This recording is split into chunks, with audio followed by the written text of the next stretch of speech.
Sathya Sai వాహినులు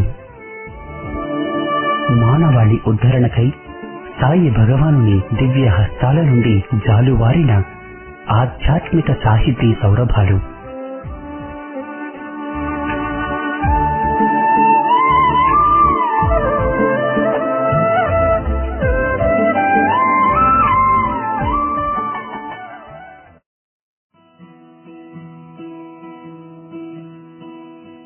radio Sai శ్రోతలందరికీ సాయిరాం.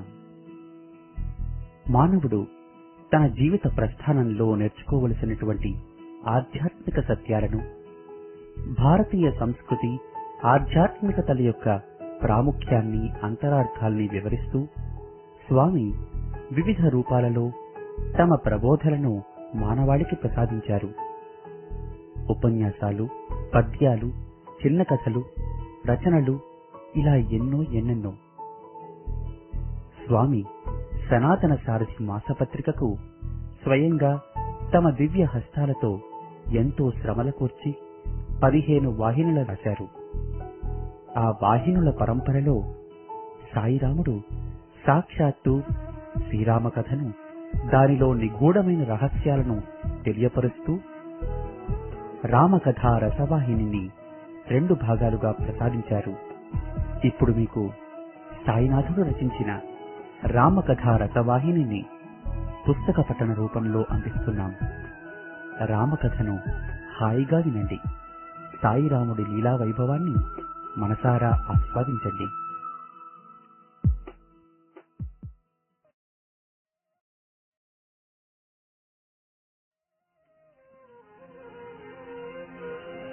శ్రీరాఘవం దశరథాత్మజమప్రమేయం సీతాపతిం రఘుకులాన్వయ రత్నదీపం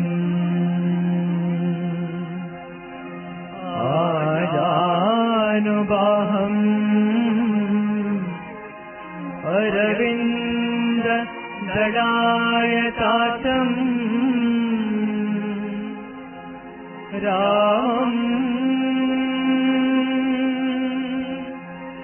నిశాచర వినాశకరం నమామి.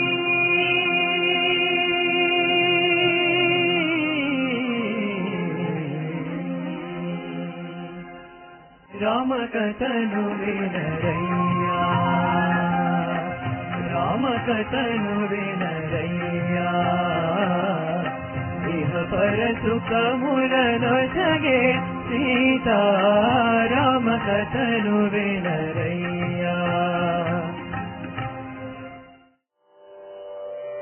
ఓం శ్రీ సాయిరామ్. రామకథా రసవాహిని.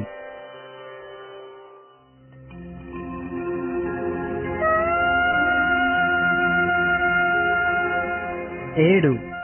పరశురాముడు.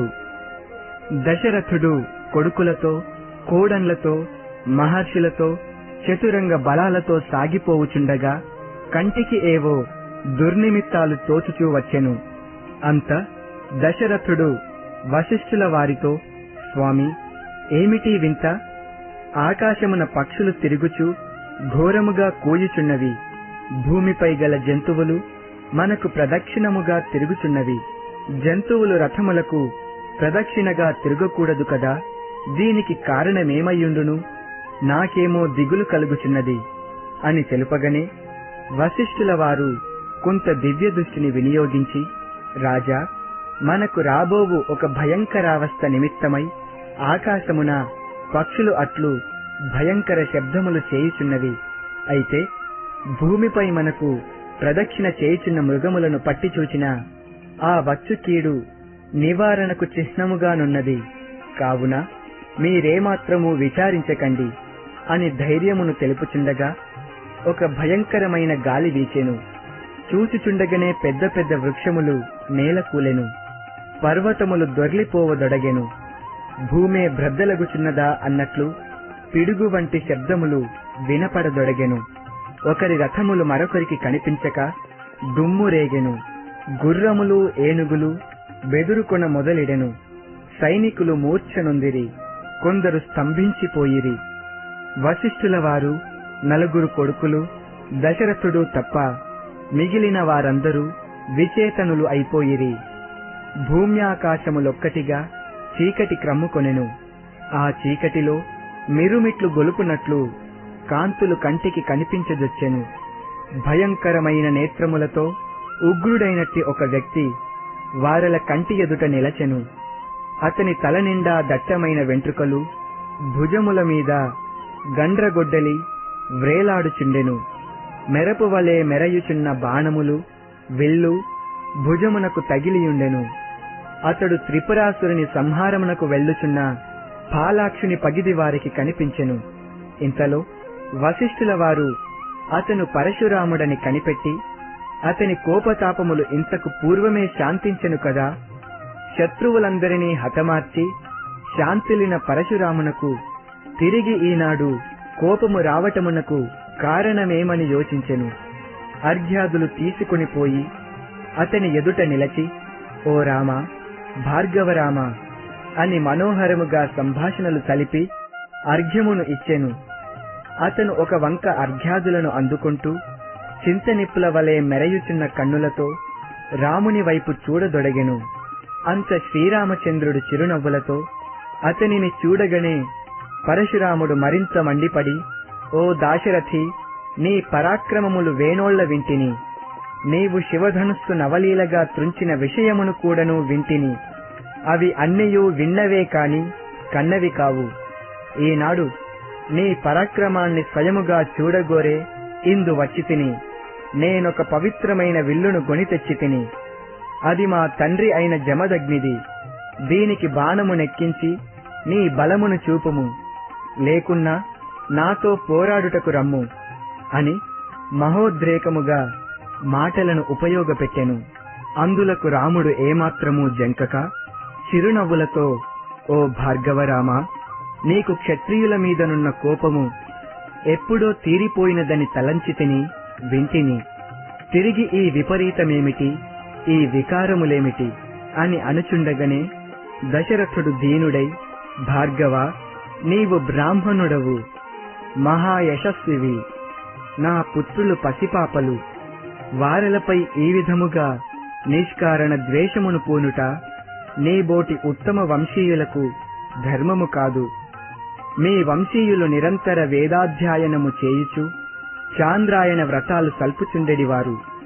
శస్త్రాస్త్రాలు నేటి నుండి వదిలిపెట్టెదను, నా మనోభీష్టము తీరినది అని దేవేంద్రుని ఎదుట ప్రతిజ్ఞ చేసి ధర్మపరాయణుడవై ప్రశాంత చిత్తుడవై ఈ వసుంధరను కాశ్యపునకు దానము చేసితివి. మాహేంద్ర పర్వతముపై తపస్సు చేయుచున్న మీరు ఇప్పుడు మా సర్వనాశనమునకు సంసిద్ధులౌట మీ మాటలకే విరుద్ధము. మాట తప్పుట మహా పాపము కదా. మాట తప్పిన పిదప ఎన్ని తపస్సులు చేసినను ఏమి ఫలము? సత్యమునకు మించిన దైవము వేరు లేదు కదా. ఒక్క రామునితో మాత్రమే యుద్ధము చేయుదునంటున్నావు.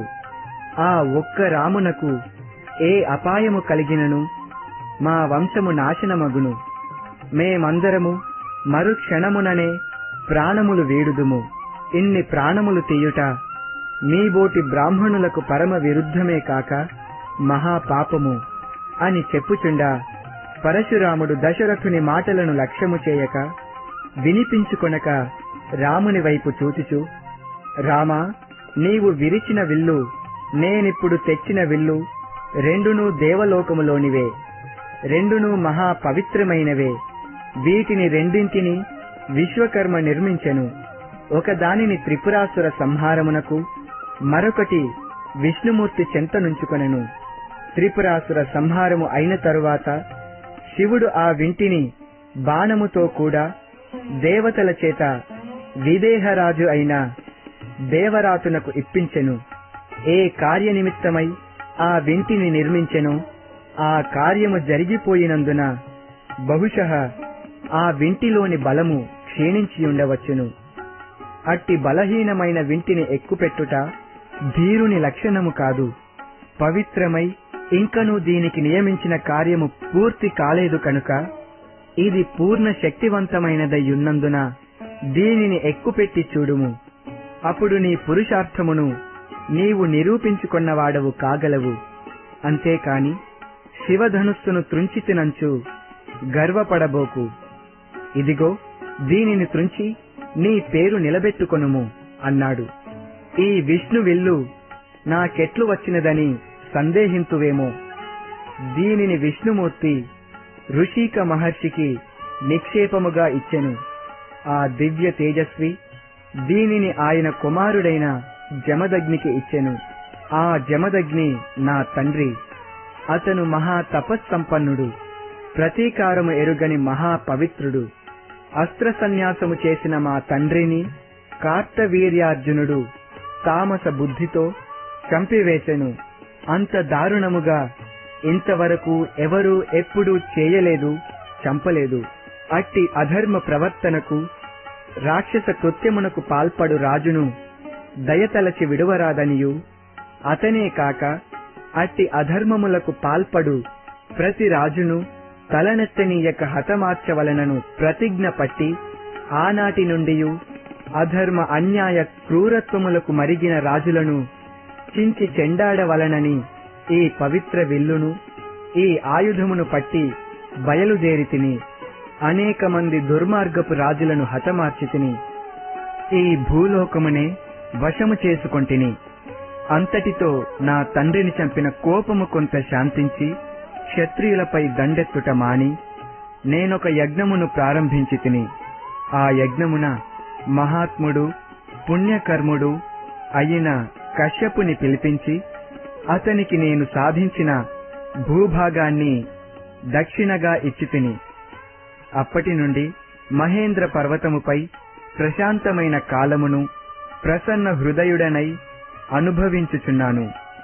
అయితే అట్టి అస్త్ర సన్యాసమును గావించిన నీవు తిరిగి ఈ అస్త్ర ప్రయోగమునకు ఎందుకు కాలిడుచున్నావని మీ తండ్రి గారు ప్రశ్నించిన ప్రశ్నకు సమాధానమును తెలిపెదను వినుము. రామ, నీవు శివధనుస్సును విరుగగొట్టితివన్న వార్త విని నీ శక్తి సామర్థ్యములు గొప్పవిగానే భావించి బ్రహ్మ సృష్టి అయిన ఈ 2 అస్త్రములలో ఒకటి శిథిలమై మరొకటి యుండుటయును అదియును అస్త్ర సన్యాసము గావించిన నా దగ్గరుండియు ప్రయోజనము లేదనియును తలంచి దీనిని త్రుంచుటయో లేక నాతో యుద్ధము చేసి నీ స్వాధీనము చేసుకొనుటయో జరిగిన మంచిదని భావించి కాలమునకు వేచియుంటిని. అది ఈనాడు ప్రాప్తించినది. ప్రాప్తించిన కాలమును సద్వినియోగము చేయవలెను కాని దానిని నిరుపయోగము చేయరాదు. యుద్ధముక సద్వినియోగమా అని తలంతువేమో.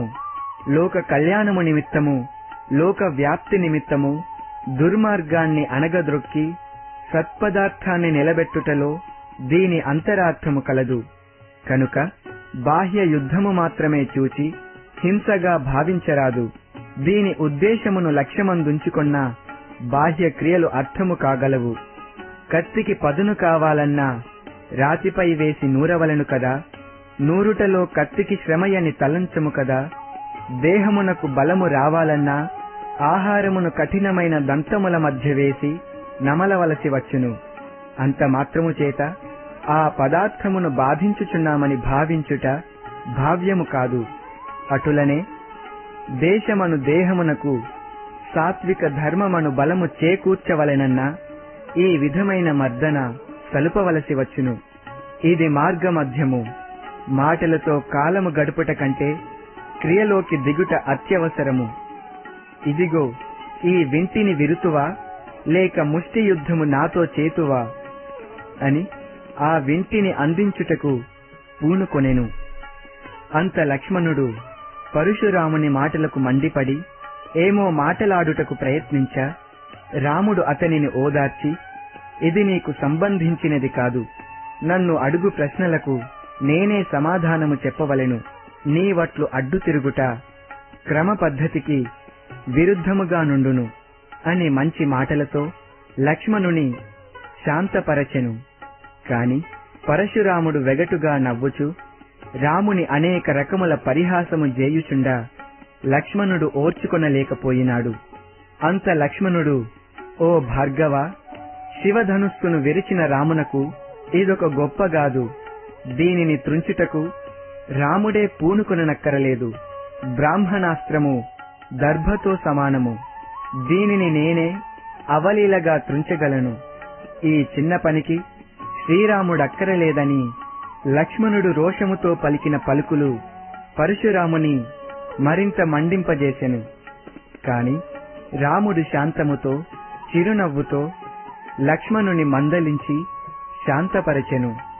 పరశురాముడెంత క్రోధమును ధరించెనో రాముడంత శాంతమును వహించుచూ వచ్చెను. కడకు పరశురాముడు శృతిమించి పలుకుటకు పూనుకొనగనే దశరథుడు కొంత అదరెను. మిగిలిన పండితులు చతురంగ బల సైన్యము భయపడిరి. దాసదాసీలు తలలు దాచుకొనిరి.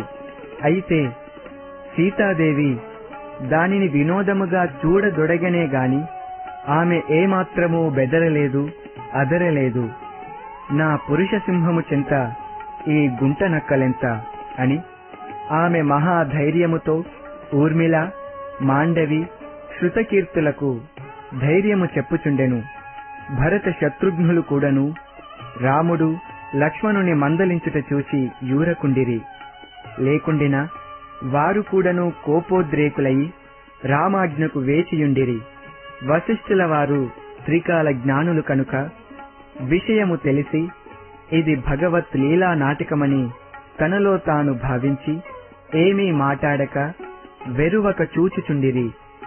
రామచంద్రుడు శాంతవచస్కుడై, పరశురామ, నీవు బ్రాహ్మణుడవు, అందున క్షత్రియులకు పూజ్యపాదులు అయిన విశ్వామిత్రుల వారికి బంధువుడవు. అట్టి బ్రాహ్మణుని చంపుట మంచిది కాదు.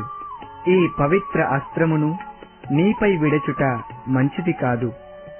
అంతేకాక ఈ బాణము దేవలోకము దనియును, ఇది శత్రువులనందరినీ జయించినదనియును, ఎవరి బలదర్పాలను అయినా నాశనము చేసివేయునదనియు నీవే చెప్పితివి.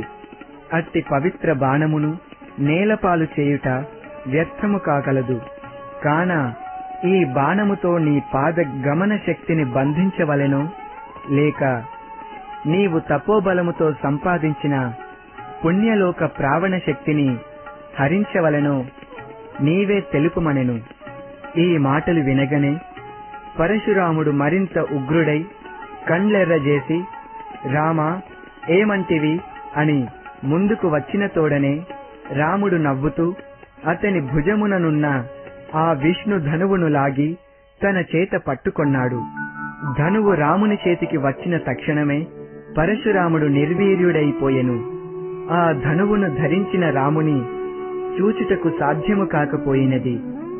మహా తేజోవంతుడై అనేక కోట్ల దీపముల వెలుగు ఒక చోట చేరిన ఎంత ప్రకాశమో అంత ప్రకాశముగా కనిపించుచున్నాడు సాక్షాత్ నారాయణుడు. తన ఆయుధము తన చేతికి రాగానే ఆ ఆయుధము కూడాను మరింత తేజోవంతముగా ప్రకాశించెను. నిజశక్తి యుట్టిపడెను. దీనిని కనిపెట్టి దేవతలు ఆకాశమున సంచరించి పూలవర్షమును కురిపించిరి. మంగళ వాద్యములు వినిపించెను. ఇంతలో పరశురాముడు మందహాసముతో, రామా, చూచితిని నీ దివ్యశక్తిని, అనుభవించితిని నీ దివ్య తేజస్సును. నేను పూర్వము ఈ భూభాగమును కాశ్యపునకు దానమిచ్చితిని. అప్పుడు నీవిక ఈ దేశములో ఉండకూడదనియు, అట్లు వచ్చినచో ఒక రాత్రి అయినను నిద్ర చేయకూడదనియు శాపమిచ్చెను. కాన ఇప్పుడే చీకటి కాబోవుచున్నది. నేనిక ఈ భూభాగమున నుండరాదు. నేనిక వేగముగా మహేంద్ర పర్వతము ప్రాంతమునకు వెళ్ళవలెను.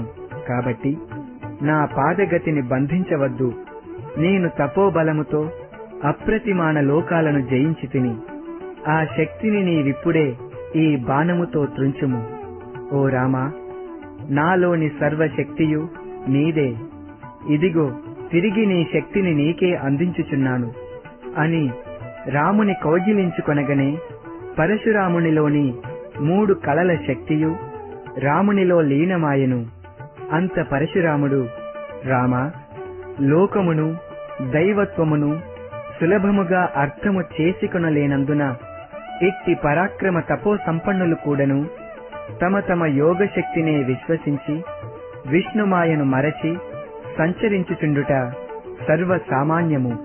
అందు నిమిత్తమై నీ నిజశక్తిని లోకమునందు చాటతలంచి నీవే ఈ దేహమును ఈ రీతుల కొన్ని శక్తులను అనుగ్రహించితివి. తిరిగి నీ విష్ణుత్వమును రుజువు చేసితివి. నీవు సాక్షాత్ విష్ణుమూర్తివి. నీవు అసదృశ కర్ముడవు. లోకమే నీ నాటకము. నీవు లేనిది నీవు కానిది లేదు. అంతా నీదే. ఇట్టి మహా పవిత్రమైన నీ అస్త్రము కొంతకాలమైనను నా చెంతనుండుట చేత నాకును లోకమున పూజ్యభావము కలిగెను. అదే నా పుణ్యము, ఇదే నా అర్పణమని అంతర్ధానమాయెను.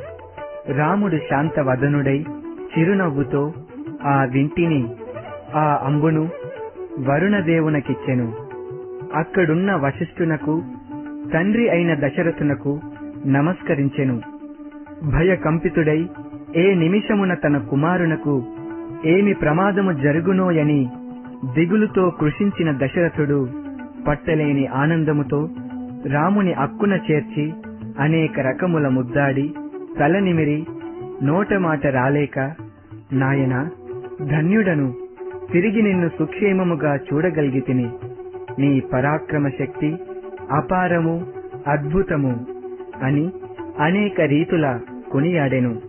అంత రాముడు, నాన్న, ధర్మమునకు జయము తథ్యము, కాని ప్రారంభమున కొంత భయకంపితుల చేయును, బలహీనత వెలిబుచ్చును, కొంత అపజయమును కూడాను సూచించును. అయితే వాటికి లొంగక కృంగక ధర్మమునే దృష్టియందుంచుకొనిన దానికేనాటికి అపజయము లేదు, రాదు. కాని మానవులు అంత సత్యమును విచారించక లోతునకు వెళ్ళక పై రీతుల ప్రాకులాడుట చేత అపజయమునకు గురియగుదురు. ఏదో జరిగినది జరిగెను, ఇదంతా మీ ఆశీర్వాద బలమని మరొక తూరి నమస్కరించి చతురంగ బలము అయోధ్య పోవుటకు తమ ఆజ్ఞకై కాచుకొనియున్నది. వారికేదైనా సెలవిచ్చినా మంచిదని అనగనే దశరథుడు అమితోత్సాహముతో, నాయనా, ఇంకా ఆలస్యమెందుకు? సుఖదుఖములు ఒకదాని వెంట మరొకటి వెంటాడి శరీరమునకు నీరసము కలిగించెను. నగరమునకు వెళ్లి తగిన రీతిల ఆనందమును అనుభవించవచ్చును అని మంత్రిని పిలిచి సైన్యము అయోధ్య నగరమునకు బయలుదేరునట్లు ఆజ్ఞ చేసెను. అంత చతురంగ బలములు విజయధ్వనులను మ్రోగించిరి. దారిన నడచుటకు మొదలు పెట్టిరి. దశరథ మహారాజు కొడుకులతో కోడండ్రతో గడిచిన అద్భుత చర్యలను ముచ్చటించుచు ప్రయాణము సాగించెను. నగరమునకు సమీపమునకు వచ్చిచుండగా ముందు కొంత సేనలను పంపి నగరమున తన రాకను తెలుపమని చెప్పెను. పొందిన విజయమునకు అమితానందమును అనుభవించుచున్న సేనలు శరవేగముతో నగరమునకు చేరి రామ లక్ష్మణ భరత శత్రుఘ్నులు సతీ సమేతులై నగరమున ప్రవేశించుచున్నారనియు దశరథుడు అమితానందముతో ఈ వార్త పంపెననియు తెలుపగనే పురజనులు గంతులు వేసి నగరమును అనేక రీతుల అలంకరించుటకు సిద్ధమైరి. వీధులు అలంకరించిరి, అరటి కంబములు పాతిరి, నారికేళములు కొట్టిరి, రాజవీధులలో పన్నీరు చల్లిరి. నగరమంతయు అతి సుందరముగా శృంగారించిరి. మంగళవాద్యములను వాయించువారిని అనేక గుంపులుగా నియమించిరి. మందు సామాగ్రిని సిద్ధపరిచిరి. చెప్పటానికి శక్యముగాని ఆనందముతో పురజనులు క్షణములు లెక్కించుచు దారులు కాచిరి. స్త్రీలు కిటికీలలో మిద్దెలపై అనేక మంది బురకాలు వేసుకొని పరదాలు కట్టుకొని క్రిక్కిరిసిపోయిరి. కోడండ్రతోనూ కొడుకులతోనూ దశరథుడు నగరమున ప్రవేశించెను. మంగళ వాద్యములు మారుమ్రోగెను. జనులు జైజేలు కొట్టిరి. స్త్రీలు మంగళహారతులెత్తిరి, పన్నీరు చల్లిరి, పుష్పములు విసిరిరి. చుక్కల వంటి కోడండ్ర మధ్యలో సూర్యుల వంటి కుమారులు వీధులలో వచ్చుచుండా అనేక మంది దేహములే మరిచి ఆనందించిరి. ఎంతసేపు చూచుచున్నను తనివి తీరక వీధులలో కొంత దూరము చూచుచు వెనుక వెనుక నడచుచూ వచ్చిరి. వీధులు దాటి రాజభవనమును చేరిరి. అంత సింహద్వారము దగ్గర బ్రాహ్మణులు స్వస్తివాచకములు పలుకుచుండా, దాదులనేక రకములైన దృష్టులు తీయుచుండా, మంగళహారతులెత్తి కోడండ్రను కుడికాలు లోపల పెట్టుడని దాదులు పాదములు పట్టి ప్రార్థించగా, కోడండ్రు కుడికాలు లోపల పెట్టి నడచిరి. అంతలో అంతఃపుర ప్రథమ ద్వారము చెంత వేచియుండిన కౌసల్య, సుమిత్ర, కైకేయులు ఎదురు వచ్చి గంధములు చల్లి, పూవులు ముడిచి, కుంకుమలు పెట్టి, కోడండ్రను అమితానందముతో ముద్దాడి దగ్గర చేర్చి శిరస్సులను ముద్దు పెట్టి ఆశీర్వదించిరి. అంత నలుగురు కుమారులు కోడండ్రు జతలు జతలుగా ముగ్గురు తల్లులకు నమస్కరించిరి. అప్పుడు ఆ తల్లుల ఆనందము హద్దులు తెగి పట్టరాని సంతోషముతో వారల కంటి నుండి ఆనంద బాష్పములు జలజల రాలెను. ఇంతలో దాదులు క్షీరాన్నమును బంగారు పళ్ళెములలో పెట్టి తీసుకొని రాగా, తల్లులు తమ తమ కుమారులకు కోడండ్రకు నోటిలో పెట్టి తినిపించిరి. పాలను అందించిరి. లోనికి తీసుకొని పోయి పూర్వమే సిద్ధపరిచిన అభ్యంగన స్నానములకు తగిన రీతుల ఏర్పాటు చేసిరి. ప్రయాణపు బడలిక తీరునటులా కుమారులకు మగవారును కోడండ్రకు ఆడదాదులను ఒడలు పట్టుటకు నియమించి అభ్యంగన స్నానములు చేయించిరి. కొంత తడవు విశ్రమించుటకు ఆజ్ఞయొసగిరి. వారు నిద్రించుచుండగా తలలకు పొగవేయువారు, పాదముల నొక్కువారు, వింజామరలతో విసురువారు తమ తమ పనులు అమితోత్సాహముతో చేయదొడగిరి. ఆనాడు వారలకు ఆహారాదులను అక్కడికే పంపిరి. బాగుగా విశ్రమించిన తరువాత ఆనాడు సాయంత్రమునకు అయోధ్యానగర స్త్రీలను పేరంటమునకు రప్పించిరి. చక్కని వేదికపై వారలకు బంగారు పీఠములు వేసి సంసిద్ధముగా నుండిరి.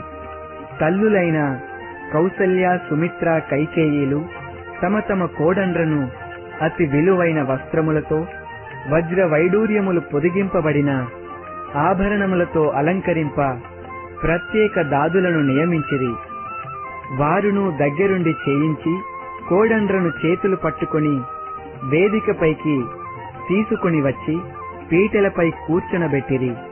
అంతలో రామ, లక్ష్మణ, భరత, శత్రుఘ్నులు రాజు దుస్తులను ధరించి విలువైన ఆభరణములతో, కిరీటములతో వచ్చి వారి వారి భార్యల కుడి ప్రక్కన ఆసీనులైరి. ఆ దృశ్యమును చూచుచూ తల్లులు, పురస్త్రీలు ఎంత వర్ణించిరో, ఎంత ఆనందించిరో వర్ణనాతీతము. వారు నలుగురు అనేక ధర్మాలు చేయ మొదలు పెట్టిరి. గోవులు, ధనము, సువర్ణము, భూములు, ధాన్యము ఇత్యాది వస్తు వాహనాదులు పంచిపెట్టిరి. బ్రాహ్మణులు వచ్చి ఆశీర్వచనములు చెప్పి అక్షతలు వేసిన తరువాత సుమంగళులు 108 దీపముల జ్యోతులతో హారతులిచ్చిరి. దృష్టి తీసిరి. అంతా కుమారులు తమ తమ భార్యలతో లేచి తల్లులకు, తండ్రికి, గురువునకు నమస్కరించి లోనికి వెళ్ళిరి. ఇంతలో కేకేయ రాజకుమారుడు భరతుని మేనమామ దశరథుని దగ్గర చేరి, నేను వచ్చి చాలా కాలమైనది. నాన్నగారు నా కొరకై కాచుకొనియుందురు. ఈ మంగళ సమయమున నాన్నగారుండిన ఎంతో ఆనందపడేవారు. భరతుని పెండ్లి నాన్నగారికి తెలియదు. తాను లేక తన మనుమడి పెండ్లి జరిగినదన్నా తానెంతో నిరాశపడవచ్చును. కాన అట్టి నిరాశకు అవకాశము లేకుండుటకై ఆజ్ఞయొసగి భరతుని నా వెంట పంపిన, అక్కడ తిరిగి వైభవమును జరిపిన నాన్నగారు తృప్తి పడగలరని ప్రార్థించగనే దశరథుడు భార్యలతో సంప్రదించి కడకు భరతుని పిలిపించి, నాయనా, మీ మేనమామ యుధాజిత్ నిన్ను తీసుకుని వెళ్ళుటకై వచ్చినాడు. మిథిలాపురమున పంపుమని కోరగా నేను అంగీకరింపనైతిని. కాని మీ తాతగారు నీ కొరకై పరితపించుచున్నట్లు తెలిసినది. అందువలన అతని వెంట వెళ్ళుటకు సిద్ధము కమ్ము అని ఆజ్ఞాపించెను.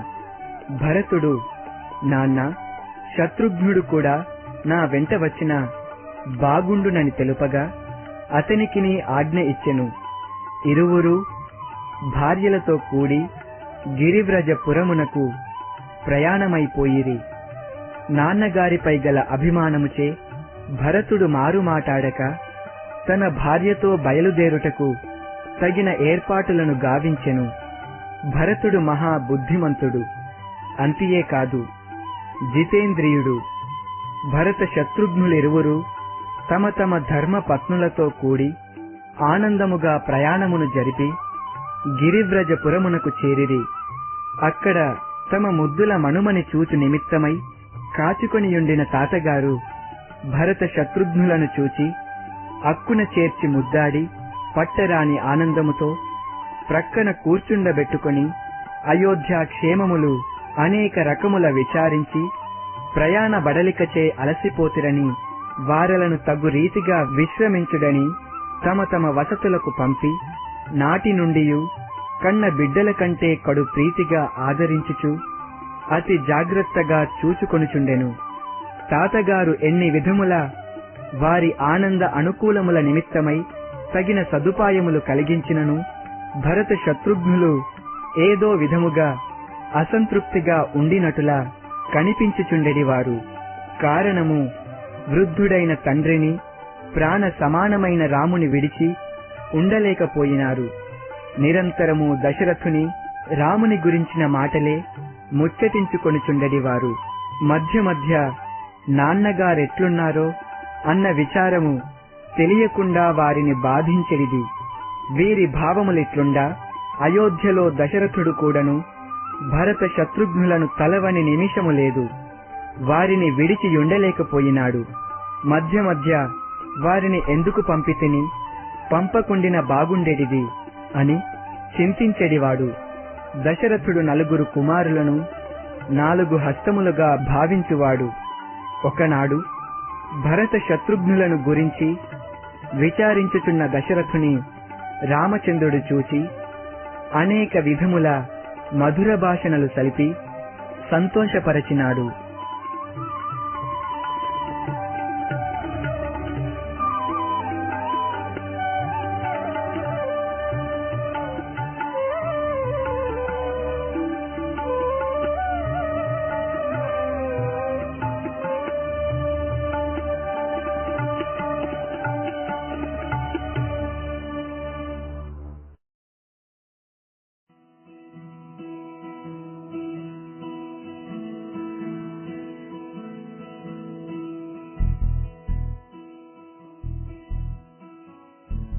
ఇంతవరకు మీరు సాయి భగవానుడు రచించిన రామకథా రసవాహిని పుస్తక పఠనాన్ని విన్నారు. ఆదివారం తరువాయి భాగంతో మళ్ళీ కలుసుకుందాం. అంతవరకు సెలవు. సాయిరాం.